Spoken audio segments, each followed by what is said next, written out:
हुज्जाज committee Sangli जिल्ह्याच्या वतीने हज तरबियत कॅम्प सुरू। हाजी मुनीर अत्ता। सांगली जिल्ह्यात गेल्या 25 वर्षापासून खिदमत हुज्जाज कमिटी जिल्ह्यातील हज यात्रेकरूंची सेवा केली जात आहे। दरवर्षी कमिटीकडून हजसाठी हज कमिटी ऑफ इंडियाकडे अर्जदारांचे अर्ज भरण्यापासून मंजूर झालेल्या अर्जदारांची कागदपत्र व पासपोर्ट मुंबईला पाठवणे, त्यांना हज यात्रेचे प्रशिक्षण देणे, त्यांची मेडिकल कॅम्प घेण्याची सुविधा खिदमत हुज्जाज कमिटीच्या वतीने दिली जातात। तसेच गेली 16 वर्षे फुलवन हॉल सय्यद अमीन रोड नळबाग सांगली येथे हज ट्रेनिंग कॅम्पचे नियमित दरवर्षी आयोजन करण्यात येते।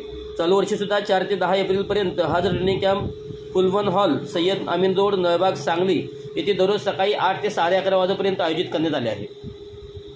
सदर ट्रेनिंग कॅम्पच्या कालावधीत वाढ होऊन शकते असे खिदमत हुज्जाज कमिटी जिल्हा सांगली यांच्याकडून सांगण्यात येत आहे। तरी सर्व हज कमिटी आणि टूर मार्फत जाणाऱ्या हज यात्रेकरूंनी या संधीचा फायदा घ्यावा असे आवाहन कमिटीचे अध्यक्ष हाजी मुनीर अत्तार यांनी केले आहे। स्त्रियांची बैठक व्यवस्था वेगळी असून प्रशिक्षण वेळेदरम्यान हज यात्रेकरूंना अल्प उपहार तसेच हज यात्रेची माहिती पुस्तके वाटण्यात येणार आहेत।